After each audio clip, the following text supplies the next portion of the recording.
founded through the Grapevine, formatting social media content for effective outreach. I am the chair of the PDC for SSA. So we all muted. We have the Q&A at the end. We will sum them up and ask questions you may have. And now I will leave it to Matthew. Matthew, so yours. Okay. Well, welcome today, everyone. Hello, I'm Matthew Peak. As Max said, I'm the current Associate Director for the University of Houston Clear Lake Archives and Special Collections. I've been here just over a year, but before that, I had previously worked for the State Archives of North Carolina, and I'm going to start with an introduction for you all. To give you a general outline, we're going to do the talk for about 30-35 minutes. Then I'm going to leave a 15-minute period for hands-on activity that you can use. You should have received the document with the links, and we'll have them posted. And we have that document in the chat too, so you can access that. A copy of the slides as PDFs are in the chat, so you can follow along if you want, or if you have, if you need to enlarge the text, you can do that. And we'll try to get through as much as possible in the time we have. So let me share my screen. Okay. So, and just some quick background, the State Archives in North Carolina is the third oldest state archives in the United States. It was founded in 1903 as the North Carolina Historical Commission, and one of the first three duties that it was founded for was to collect Civil War records, which is what ended up in the collection that I managed. We're part of the North Carolina Department of Natural and Cultural Resources Office of Archives and History, with all the state's history museums, state historic sites, historic markers program, historic research unit, anything to do with the state's history. And we operate under a general statutes law by state mandate. And I'm going to say this up front, all views expressed within this workshop are mine and mine alone. These views do not represent the views, beliefs, or general practices of the leadership or public officials of the North Carolina Department of Natural and Cultural Resources or the North Carolina Division of Archives and Records. Any statements regarding my involvement with such agencies and public officials are purely my own. So like I said, I was the former military collection archivist from November 2014 to February 2022. And mainly I was hired with the early focus of helping to lead the state's state archives role for the upcoming official World War I centennial. Now, if you don't know, most states that I've worked in, and I've worked in 5, they value World War II more than World War I. North Carolina values World War I much more. More people know more about World War I than World War II. And in fact, World War I was one of the first major wars, other than the Civil War, mandated to be an entire chapter in the state's history textbooks. So a lot of people were familiar with it, and North Carolina had 3 infantry divisions that were very famous and had major roles in the war. And there were a lot of memorials, a lot of history depicted in the public about it. So I was on the World War I Centennial Commission for 3 years for the state, and then led the state's World War II 75th anniversary efforts for the state archives. So part of my job, when I started, my collection was a legacy collection, largely. We'd had collections collected during World War I, during and after, between 1916 and 1924. And then we had collections for World War II collected during and just after the war, but we didn't have a lot of personal papers until we started recollecting military stuff in the mid-90s. And there was no single military archivist responsible for actually curating, managing, processing the collection until the mid-90s. The collection had been arranged in the 1960s by the arrangement description art units at the state archives, along with all the other records. And the military collection was part of special collections section. We had government records and then special collections from the public. The military collection was built up and over the years with a lot of different description standards. Collections were not numbered. There were no folder numbers. Folder titles were not documented in the finding aids officially, or indicated that they were folder titles. And a lot of individual items had loose description written in paragraph style finding aids that were hard to find. And often for the military veterans, the information about where a person was from, what county they were from, what unit they served in was often incorrect. The counties were at the time of donation or later in life when they died, not at the time of service. And one of the problems we had trying to access this stuff, we were writing an official World War I book for the state, as it was going to be the first official book about the entire state's role in World War I. And the research historian I worked with, Jessica Bendel, for the state archives, and Office of Archives and History, was having trouble locating specific records she needed to answer specific questions about women, African Americans, minority representation, what the home front was doing, specific things that were not indicated in the original finding aids we had. So you could access the collections, but if you needed any more specific answers or unique information or unique items because of how it was labeled, you couldn't find it. It could take hours to locate materials. Researchers would contact us asking us, do you have materials for this, for soldiers from this county in North Carolina? And we couldn't verify unless we went through every single set of materials. So we started reprocessing the collections as soon as I started there, with a new numbering system to add for the collecting areas and updated finding aids to DAX-based finding aid using EAD formatting for terms. And part of that goal was to improve the description so that people could locate the materials, but also down the road, we developed social media content. We had enough stories that we were finding for the book, and then I had enough stuff that I was finding for collections, descriptions to use for blogs. And then we launched a Facebook page for the state, which I ran. I was the only person who ran official state social media alone in the entire North Carolina Department of Natural and Cultural Resources. And I earned that trust because of what I posted, the level of description, and the quality of the materials that we shared and the viewership that we gained. And part of that trust was earned by my approach to description. And part of the approach that I developed to help with social media, I was the only person doing this. I managed my own collection. I did donor outreach. I did accession records. I did the inventory of the collections, processing, managed my own interns, did my own reference for my collections if it was a detailed reference. And I did all the social media posts. So I averaged between 22 and 40 Facebook posts a week or a month. And I did 2 blog posts a week for 4.5 years. To be able to do that, you have to have really good description, so you're not wasting your time later on. And you have limited time as a state representative anyways. So the approach that I did was to create description that was so detailed that we wouldn't have to go back to answer questions again. We wouldn't have to locate materials again. We wouldn't have to spend time researching and then rewriting stuff again. We did all the description up front when we reprocessed materials. And part of that too was what we needed for our digital projects that I was tasked by the state to select materials for a 3-year World War I digitization program.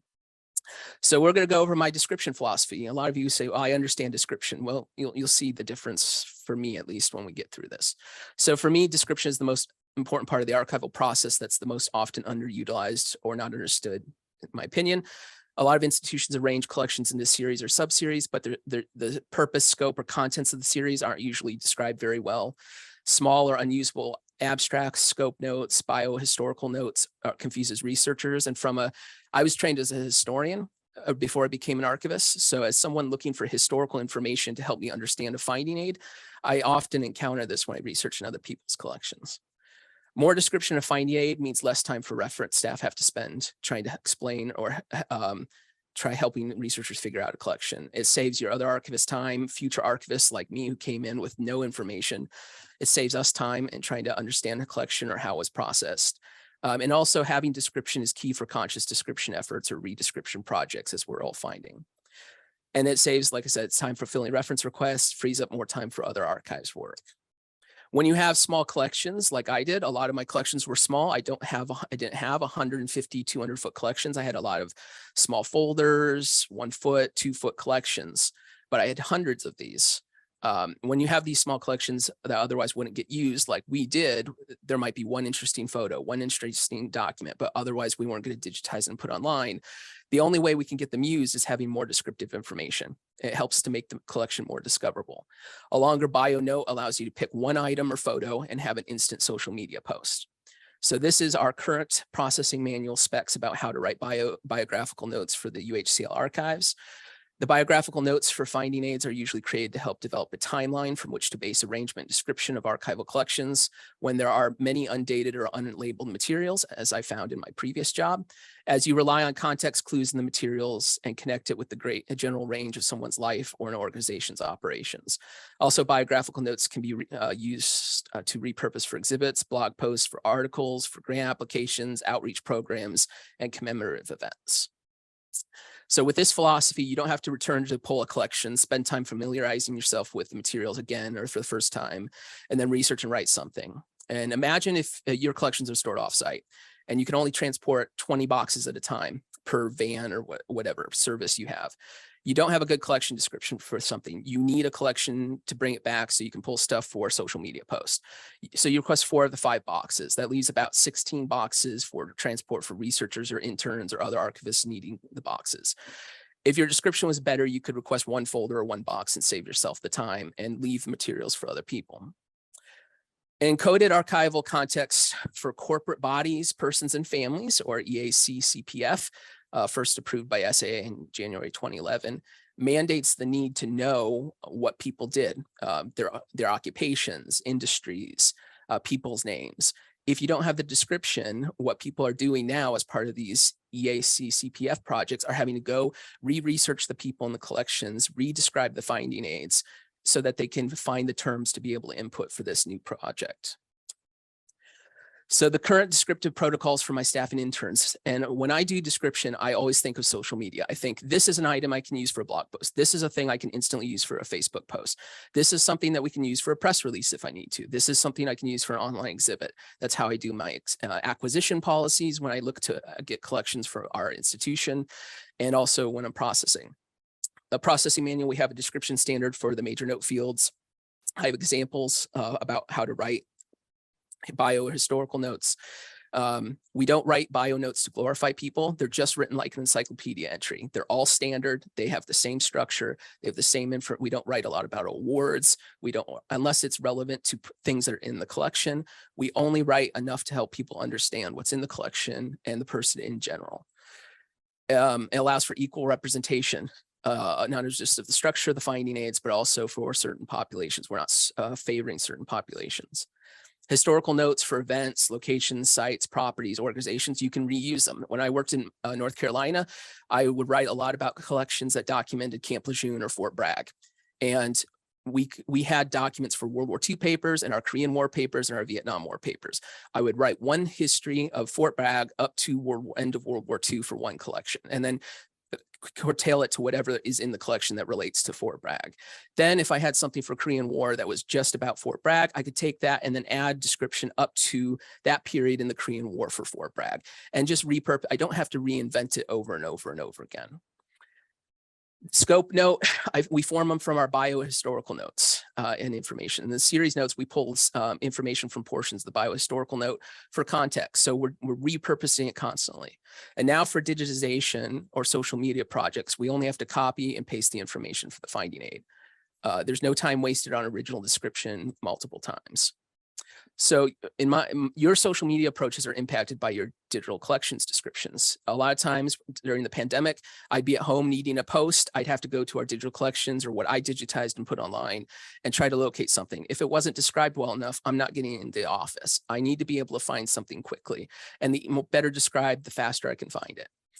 The better description up front means less of the additional information digital archivists need to create. Part of the work I was doing was our digital access branch was digitizing multiple collections for multiple digitization projects and didn't have time or understanding necessarily of World War I history in North Carolina. That was my job. So I provided them the descriptive information, so they just had to copy and paste it. It meant the collection was more likely to be selected for digitization if the collections were described better. I'm sure you've all encountered that too, particularly with image collections. Digitization staff don't have to generate all the metadata for the digitized materials. It leaves the description in the hands of the processing archivists or the curators or subject experts. Because if the digital staff is doing this and it's poor description and I'm processing the collection in a finding aid, and then the donor contacts us and goes, well, I got the finding aid, but what's online isn't well described. That becomes a donor relation problem.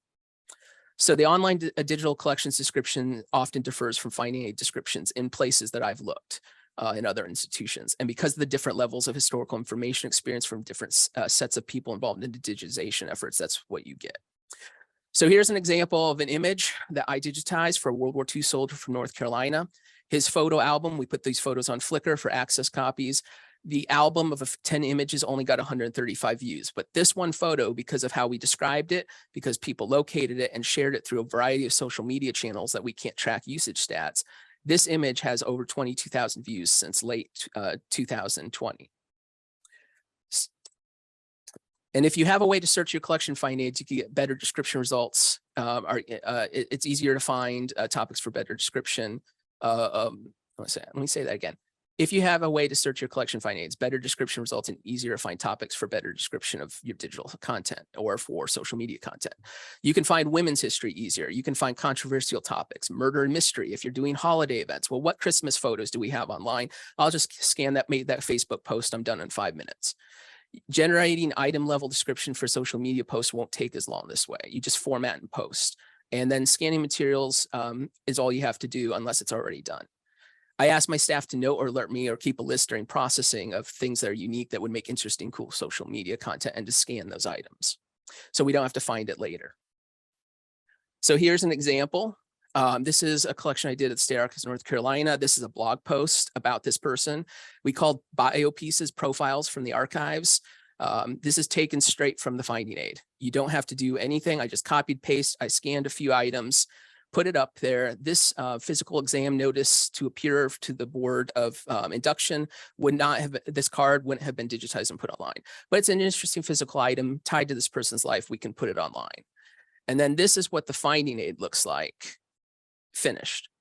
It has a lot of longer notes than you might see. It's a small collection. It's 0.25 linear feet. This is the way I decided to do it, so I could answer questions about how the collection had been described in the past, where we removed it, we renumbered it, reprocessed it, did all of that. And it's 11 folders. It's not a lot, but what we wrote about answered questions that were complicated in the collection and people that were not understood. And then we could do a blog post about it and make it easy to understand from there. So this is an online finding aid that I did for a single booklet about the U.S. Army Asheville Redistribution Station in World War II in Asheville, North Carolina. State Archives has a Western Regional Archives in Asheville, so I knew there'd be interest in this. It's a single booklet. This is the historical note I wrote straight from the booklet itself. Put it up. No full history like this had been written. There had been one available online, but it was relatively poor. And I knew I was going to get more stuff for Asheville. And I also knew our Western Regional Archives could repurpose this if they needed it. So we digitized the booklet, but people weren't finding this booklet online very well. So then I did a blog post about it. And this blog post is the third result there. The digitized copy is the second result in Google when you search Asheville Redistribution Station World War II. A donor found this blog post about this and my name and the images and all the information about it, and contacted me directly because her father was one of the chief officers of this post. We had had no information about the organization operation other than this booklet for this site and one photo album that my Western Regional Archives got. Because of this blog post, they weren't finding the collection description from our catalog, from the finding aid, because it wasn't indexed by Google. They saw the booklet, but there's no who to contact on the booklet digitized online. They found the blog post, they saw the name, they saw the information, and they reached out because they found it interesting. And we got a very important collection that helped document something that we couldn't find any records for anywhere else. And then we repurposed the blog post for the State Library of North Carolina for their NCpedia History Encyclopedia. And they just copied everything that I did in the blog post. So we have more means of access, more ways of sharing and discovery of the information. This is what our World War I blog site looked like. It's being redesigned right now. Different profile pieces, graphics, imagery, different topics, venereal diseases, women's clubs, Spanish flu volunteers, women's work service. The blog post became a way to feature items that otherwise wouldn't be put online, and otherwise stories would get lost. This item came from an unpublished history of the North Carolina Council of Defense, and it was a several-page list of women who were at women's colleges who volunteered for service during the war, and it listed by college, their full names, and the work that they did. We used the blog posts to highlight history, things that we put online that we'd had for 100 years that no one found with the old description. Red Cross chapter histories for 65 counties, listing the names of all these women for local history. We used them to highlight migrant workers, where Puerto Ricans were enticed to come over here and then died in droves to build Fort Bragg. No one had ever heard this story, and this blog post was one of the 3 top viewed for our blog over that period, written by my colleague. And then we launched our Facebook page, where we decided to have an intern go through our World War I materials and index, find things that were dated. We wanted things that we could repost on Facebook exactly to the 100th anniversary of that day. So we went through journals, letters, posters, photographs. We had very few things that were dated or described well enough to use that for, but we found enough. And we had quotes extracted from diaries, put and entered. We had letters, quotes from them, interesting quotes, interesting pieces with dates, citations. So we could just go to the spreadsheet, copy and paste it, put it up here. And if I needed to go and scan it, I could go and scan it. If ahead of time, a month ahead of time, pull a bunch of things, do it, have Facebook posts. Otherwise, if it was already digitized, I could just go to the digital collections, download it, put an example or a link up here. And these are what the posts look like. We did a little bit lengthier posts to explain history, context, why these things are interesting, trying to provide more description to get people to find this stuff online. It wasn't just about having short, fun things to read. We wanted to build interest in the individuals who served on the home front. We did photos of the day. We did documents of the day. We did artifact spotlights. We did World War I photos of the day. Like I said, underrepresented groups, women at the home front. And then we launched, when we ended our World War I commemoration, we launched a general military history blog called NC Stories of Service, which I published exclusively. We were supposed to have other people in our department contribute, but that was just me. So what I did was every time I processed a new collection or reprocessed an old one, I took the bio from the finding aid, created a blog post, scanned a few things, uploaded it. I did 2 of these a week, regularly on schedule for 2+ years. And it was about donor outreach. It was about getting Google to discover the collections. For a long time while we were doing these blog posts, we were transferring to a new catalog system. And our old catalog system, we weren't entering finding aids. So there was a period of 4 years where unless people came in person or I emailed them the finding aid, we couldn't find the specific collections. So part of the blog post idea was to make these things discoverable. And then once we linked and had this collection citation, if the researchers contacted our reference team, they could say, hey, I found this, this is in this collection with this citation, can you help me? And they can email them the finding aid. I scanned over 12,000 photographs by hand that I described individually. A lot of them hadn't been described, put them on our Flickr site for access in collections by war period, and then individual albums by collecting area or collection. We used photos like that to do blog posts. And some of the blog posts that we featured were things about controversial projects, things raised by the public. Early on in 2017, we had questions on social media why we didn't have more representation for Black service people. And it was a fair question. And I was asked by this Deputy Secretary of the Department of Natural and Cultural Resources to write an explanation, not a press release, but a 2-part blog series explaining why this came about, why we don't have much, why this was, and to be honest. And I was honest about the racism involved in North Carolina that is evident. I used quotes. We talked openly, and then we had a post, here's what we're doing now to try to solve this. And you can help us too by contributing. It was all part to rebuild our trust in our public and to show them that we cared. And after we did this blog post, the government would send out this blog post if people raise these questions again. Writing about controversial topics with historical content only. Let the images do the speaking. This is about World War II men performing in drag. And I used a story about my grandfather in Kentucky dressing in his wife's clothes at family reunions, because that was a common Appalachian trope for men to dress in female clothing for humor at family reunions, to introduce the concept that this isn't just about drag and cross-dressing. This is about how men experienced and shared different aspects of human life and experience. And this is what led into more drag performances in the future after World War II. And then introducing controversial topics like Black men in drag performing in the war. We used blog posts for blanket researcher questions. We digitized these World War I service cards with Family Search. And then we got so many questions about how to access these cards. I'd write the same email to everybody. So I just wrote it as a blog post, put it up. And then anytime people would ask, I just sent this blog post. And so did our reference team. We would put up, when collections only had photographs, we'd put them on Flickr, most of the collection or the whole collection, to get access to the materials, create a blog post based on it, link the photos to that blog post. We'd have different ways of accessing the content. This is an example of a photo. It is an ID badge for this soldier. And this photo got over 10,000 views. The whole album doesn't have this many, but this photo got this many because it's for a rare base in North Carolina that the state archives didn't have, and there's not a lot out in the general public outside the Charlotte area where this was from. But people found it. It was interesting graphic. It was fun badge. People like military badges. And you'd think they found it by searching on Google and then found this on Flickr, but they didn't. They found this image because this was the cover image for the blog post on the NC Stories of Service blog. So you have to produce different social media content in different platforms to attract people from different avenues. I'm going to skim through this as quickly as possible. So one of the things that we did too is representing underrepresented peoples. The Eastern Band of Cherokee Indians in North Carolina is a very important group for us, but we have very little history because of the way that people treated Native Americans in North Carolina during World War I and World War II. So we had few items. We kept getting people asking, why don't we have more on the Cherokee Indians?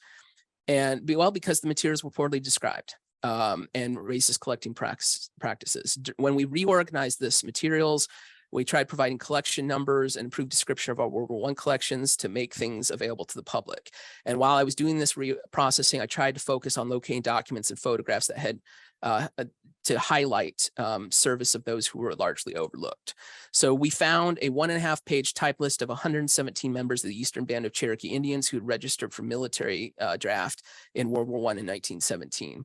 It's the only known list in the country, in the state, that lists these people.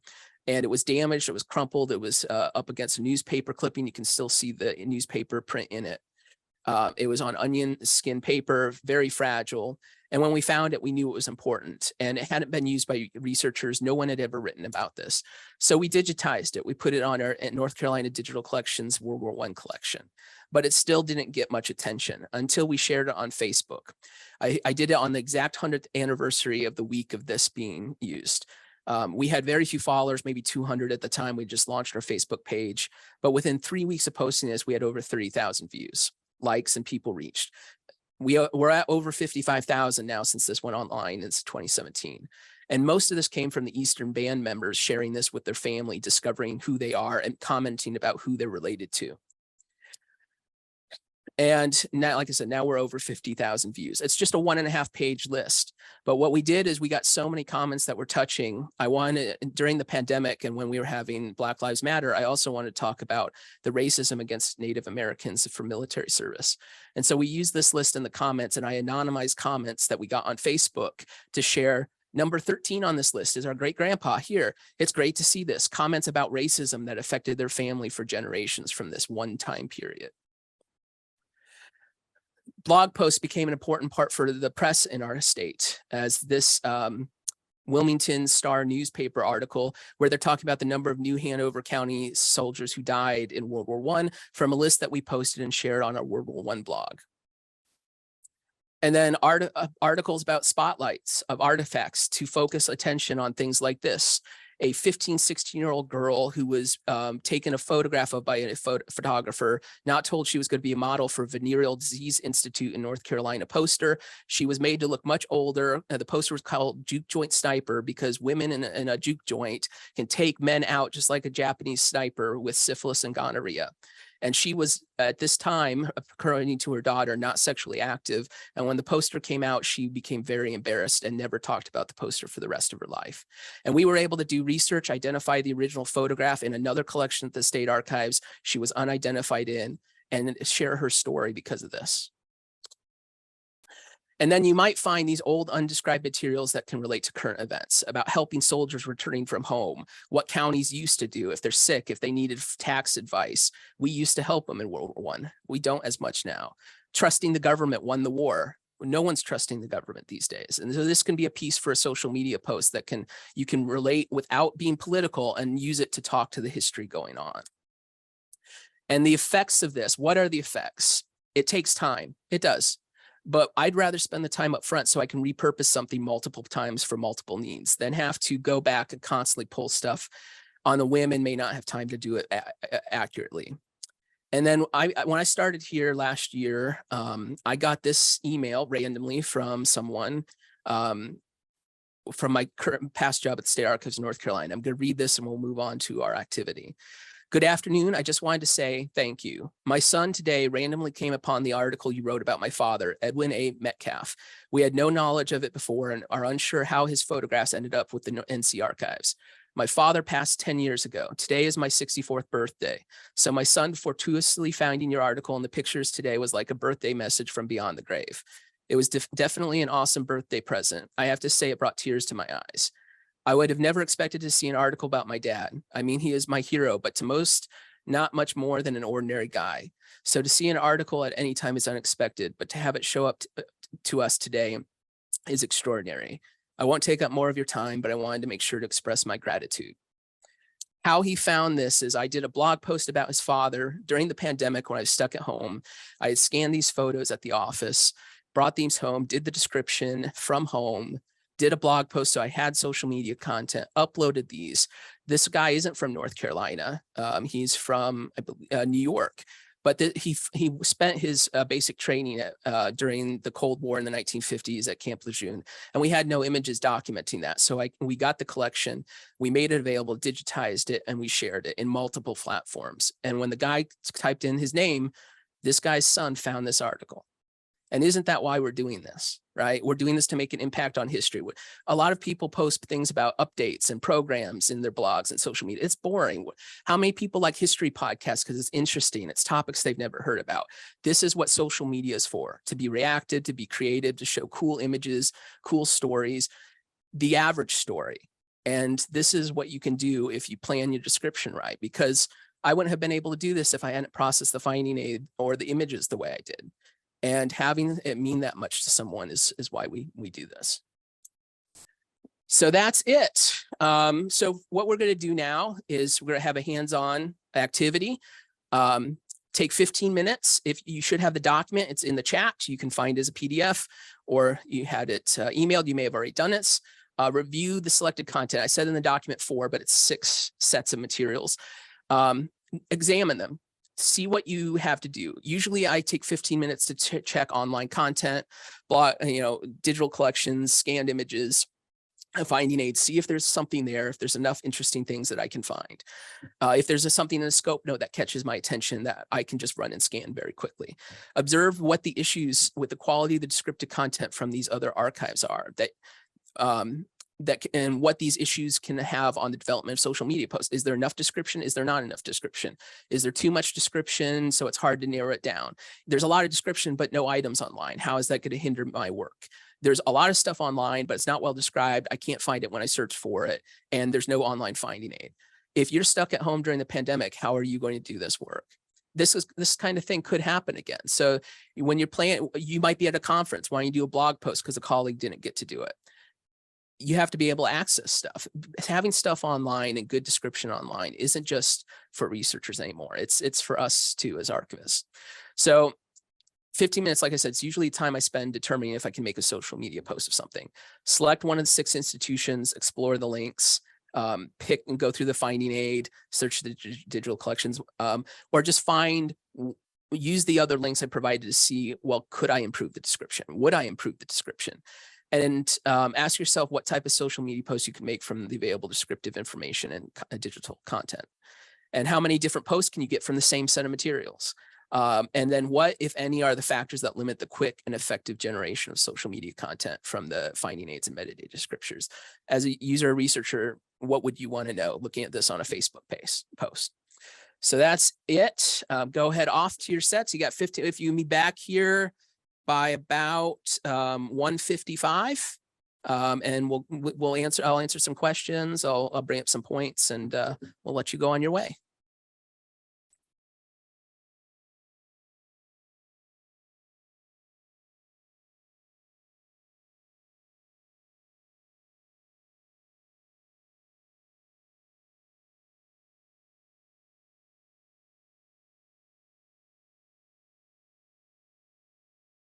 So the Jean Benson stuff at University of Oklahoma. So I want to say she was the first female mayor in Oklahoma, in Norman, Oklahoma, where the University of Oklahoma is. Now they have an interesting thing. They have their old PDF finding aids linked on their LibGuides, it looks like. And they have, it says, there's a link that's kind of hard to see at the top, says, click here for fuller finding aid. All right. Usually when I look at archive space instances like this, I think that means I'm getting the PDF printable version. And usually it's not much fuller. So I didn't look at that until one of my colleagues did. And they pointed out that there's a fuller bio on there. But then I just typed her name in Google and I found 3 articles on her with a whole bunch of more detail about her role with women, her role in government. You could have just copy and paste that over, edit it a little bit, rephrase some stuff. You know, we're not writing for scholarship here. You can copy as long as you quote it or you cite it, say information was directly taken from these sources for this biographical note. It's for reference purposes. And you would have had the same information. It was there, you know, the whole time. Who knows if that was there when this finding aid was written, but I'm using this as an example. I don't exhaust research on things. You know, I have a limit for it, but if you can find it quickly, just because it's more information doesn't mean it has to take longer. And look at the benefit. You're exactly right. Looking at that, there's no images. There's nothing digitized for her. Wouldn't you think for a female history thing during the 100th anniversary of women's right to vote, that the first female mayor in the state's history that's from the town where the university is, to put a few images online? I mean, that's some of the basics. If we're talking about equal representation in history, not just in archives, I would think I had to find a photo of her through another source. I didn't find a good long Wikipedia article on her. Well, there is one, but there could be more you could take your finding aid if you had a long enough note and update that, or the Wikipedia writer could cite your finding aid and then you get traffic driven to your collections. What I do when I look at processing is I'm thinking about access to everything. Social media, finding aid. How am I driving traffic to the stuff? How am I having people discover? I want the collections to get used. I don't care if they read a blog post about this person, see photos, or if they come to do research in person. Are the materials getting used? And that's what I'm looking at. You know, about that, I know that there's more on there. My point with it was look at the images. So some of the images, there were only 37 items I counted in the finding aid, individual photographs of the school teacher in Kentucky. If that's the right one. Yeah, that's the right one. At Eastern Kentucky University. And I did research at Eastern Kentucky University when I worked for the Kentucky Historical Society. That's why I pulled that one. The photo of it says Pleasant Hill School.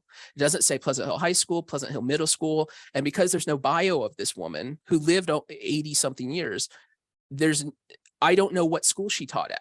I don't know how this school relates to her work. And then there's Pleasant Hill. So if it's a town in Kentucky, and it's the area where the Quaker settlement is, the Quaker settlement at Pleasant Hill, Kentucky, but there's a Pleasant Hill, South Carolina. There's a Pleasant Hill, California. There's a Pleasant Hill, Texas. If I'm not from the area, if I'm doing online searching now, these things aren't just local, they're online. Finding aids are online, content's online. If I'm an archivist coming from another state and don't know anything about Kentucky, how do I know that I can pull this photo to talk about Pleasant Hill, Kentucky? These are the descriptive issues that we're not thinking about for access. And it's not just digital collections. So the DAM system. So we did have a DAM system. We used Content DM for digital collections online. That was our system. But for photographs, at the time we started, we had already put 100,000 photographs on Flickr, our audiovisual materials section in special collections. And Flickr was more discoverable through Google for photos than our digital collection system. And we could only do a certain length of description for photographs. So it was easier to do description on Flickr, and we could control the file size resolution on Flickr a lot easier doing it. Also, since the staff was doing it, since I was doing it, I didn't have to go through our digital projects process and metadata upload. I could just have the image descriptions and the image numbers. I do all the photos, item level descriptions in the finding aid. And then I could just copy and paste when I put it in Flickr. It was easy. It was already done. I don't have to but I didn't have to format it to do for Content DM. If I needed to, I would have described the collection differently or the materials differently. But I knew the system I had that I was putting it in. And then I can copy the description from the finding aid or the Flickr image and put that as the description and the alternate text for the image in a blog post. Again, you just got to think about all these different avenues for the materials. Let's go down.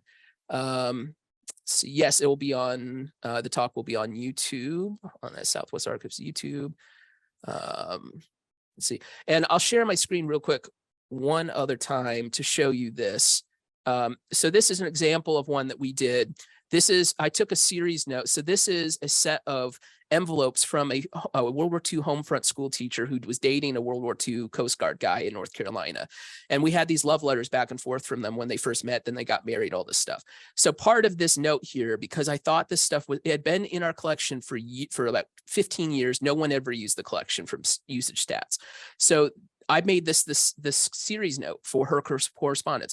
The envelopes had Morse code on them. She said she didn't want to date a military guy, but she ended up writing Morse code. She had a cheat sheet code list of Morse code that she taught herself to be able to send in her boyfriend's love language, since he was a Coast Guard officer, in Morse code. And he had to decode the messages. And the postman also knew Morse code, apparently, because she wrote notes to him too.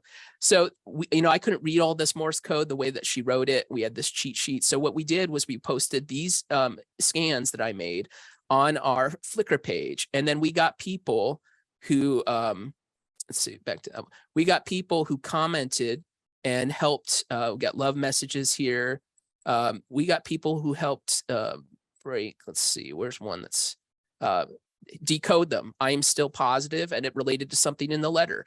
So we were able to take this scope and content note I had already written because I thought these things were important, spotlight a role of a woman on the home front, put it in the finding aids so it's discoverable, but the finding aids aren't discoverable from Google because it's in our catalog system, and Google doesn't index the catalog system that the finding aids are found in. So doing this blog, I did a blog post about this in her life, shared this, and then did this Flickr thing. And this became the feature of 2 magazine article stories and a local news story. So, I mean, this is you got to think about description in terms of more than just the time it's taking. And if you haven't ever tried something different to see if it will work for this kind of outreach, how do you know it's going to take more time overall in your work? That would be my question. So that's about all I got, unless there's any more questions. And the only other thing I'll say is what I've learned in archives for a long time is that the social media posts outlive a lot of the catalog systems that I've worked with at places. So take that for what it is. Does anyone more questions? Well, thank you very much for joining us today.